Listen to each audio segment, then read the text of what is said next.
Mr. A owns a big house, the construction of which was completed in May 2013. 50% of the floor area is let out for residential purpose on a monthly rent of Rs 3,200. However, this portion remained vacant for 1 month. So for the let out portion, period of vacancy is 1 month. During 2018 to 2019, 25% of the floor area is used by the owner for his profession, while the remaining 25% of the floor area is used for his residence. Other particulars are municipal value Rs 75,000, standard rent Rs 90,000, municipal tax paid Rs 12,000, repairs Rs 3,000, interest on capital borrowed for repairs Rs 28,000, and we are asked to compute the taxable income from house property for the assessment year 2019 to 2020. Before looking at the main portion of the problem, first let us calculate the gross annual value for the let out portion, which is 50% of the floor area. And in case of let out portion, period of vacancy is 1 month. So in this problem, municipal value is given and standard rent is also given. Fair rental value is not given. So first let us calculate expected rent. So the total municipal value is Rs 75,000. So out of the total floor area, only 50% is let out. So out of 75,000, we need only 50% for the let out portion. That is 37,500. Similarly, calculate 50% on 90,000, that is standard rent. So standard rent for let out portion is 45,000. So now calculate expected rent. Municipal value 37,500 or standard rent 45,000, whichever is less. The lesser amount is 37,500. So expected rent in this problem is Rs 37,500. Let us now calculate the gross annual value. So in this problem, the let out portion remains vacant for 1 month. So period of vacancy is 1 month. So gross annual value is expected rent or actual rent due to vacancy, 35,200. If the actual rent is less due to vacancy, then in this case the gross annual value will be the actual rent which is less due to vacancy, that is 35,200, and we can't take 37,500. So therefore the gross annual value for this problem is 35,200. Now come to the main portion of the problem. We are going to calculate the taxable income from house property for the let out portion, which is 50% of the total floor area, and for self-occupied house property, which is 25% of the floor area.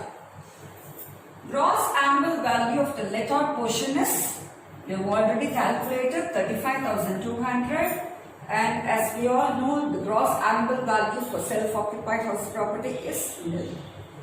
Minus municipal tax paid, 12,000.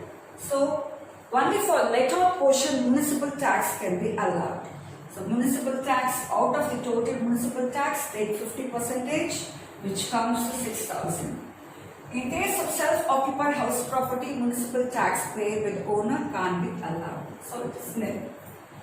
Calculate net annual value. For the let out portion, it is 29,200, and for self-occupied house property, it is nil. Less deductions under section 24. Only in case of let out house property we can allow standard deduction of 30% on net annual value, which comes to 8,760. The standard deduction of 30% can be allowed for self-occupied house. So therefore the balance amount is 20,440. Now allow interest on capital borrowed for repairs as deduction. So the total amount of interest on capital borrowed for repairs is 28,000. So out of this 28,000, first calculate the amount of interest borrowed for repairs for the let out portion. So 28,000 and the let out portion is 50%. So 50% on 28,000 is 14,000. And now calculate interest for the self-occupied portion. So 28,000 into the self-occupied portion is 25%. So 25% on 28,000 is 7,000. And in case of self-occupied house property, the only deduction we can allow is interest on capital. And regarding interest on capital borrowed only for repairs, the maximum amount of interest that can be allowed for deduction, children, in case of interest on capital borrowed for repairs, the maximum amount of interest that can be claimed as deduction is up to rupees 30,000. And in our problem, interest borrowed for repairs is only 28,000. So we are dividing this 28,000 between the let out portion and the self-occupied portion. For let out it is 50% and for self-occupied it is 25%. Finally calculate the taxable income from house property. So 20,440 minus 14,000. Taxable income from house property for the let out portion is 6,440. The only deduction available for self-occupied property is interest on capital borrowed for repairs, that is 7,000. So as we all know, self-occupied house will be only loss.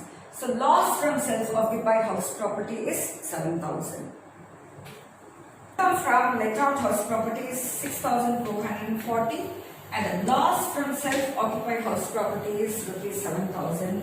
Therefore, the actual loss from house property is rupees 560. Following are the particulars of a residential house. Actual rent rupees 9,600. Municipal taxes paid rupees 1,800. Ground rent rupees 50. Insurance rupees 50. Interest on loan borrowed for the construction of the house rupees 1,000. Collection charges paid rupees 300. The assessee mortgaged the house for rupees 36,000 to meet the expenses of his daughter's marriage and paid interest of rupees 3,000 on the loan. The assessee also realized from his tenant of earlier years rupees 8,000, out of which rupees 6,000 was allowed as deduction. Compute income from house property for assessment year 2019 to 2020. Let me now explain the problem. So actual rent is rupees 9,600. So it is a let out house property. Municipal tax paid is 1,800. Ground rent and insurance should not be allowed as deduction. Interest on loan borrowed for construction of house rupees 1,000. Since this is a let out house property, the actual amount can be allowed as deduction. Collection charges paid rupees 300. So this collection charges cannot be claimed as deduction. So the expenses collection charges collection charges paid rupees 300. This collection charges also cannot be claimed as deduction. The assessee mortgaged the house for rupees 36,000 to meet the expenses of his daughter's marriage and paid interest of rupees 3,000 as loan. So he is taking loan for the purpose of his daughter's marriage and has paid an interest of rupees 3,000. So interest borrowed, interest on capital borrowed for construction of house property only must be deducted. Here the interest is borrowed. Here the loan is taken for the daughter's marriage. So interest paid on loan taken for daughter's marriage cannot be claimed as deduction under section 24. So the next one is the so the assessee also realized from his tenant of earlier years rupees 8,000. That is realized rent. Unrealized He also realized from his tenant of earlier years rupees 8,000. It is unrealized rent recovered or realized is rupees 8,000, and out of which, it is out of 8,000, only 6,000 was allowed as deduction in the earlier years. For calculation purpose, we can take only 6,000 which was allowed as deduction in the earlier years. The gross annual value of this house property is rupees 9,600. Actual rent is taken as the gross annual value because in this problem only actual rent is given. From the gross annual value, deduct municipal tax paid, that is 1,800. So the net annual value is 7,800. Less deductions under section 24. The first deduction is standard deduction at the rate of 30% on net annual value, which comes to rupees 2,340. So the balance amount is 5,460. The next deduction to be allowed is interest on loan borrowed for construction of house property, which is rupees 1,000. So the balance amount is 4,460. In this problem, having unrealized rent recovered. So that should be added after allowing 30% deduction. So add unrealized rent recovered deducted in earlier years. It is 6,000 minus deduction at the rate of 30%. 30% on 6,000, which comes to 1,800, and taxable income is 4,200. So add this 4,200 to 4,460. Therefore, the total income from house property is 8,600.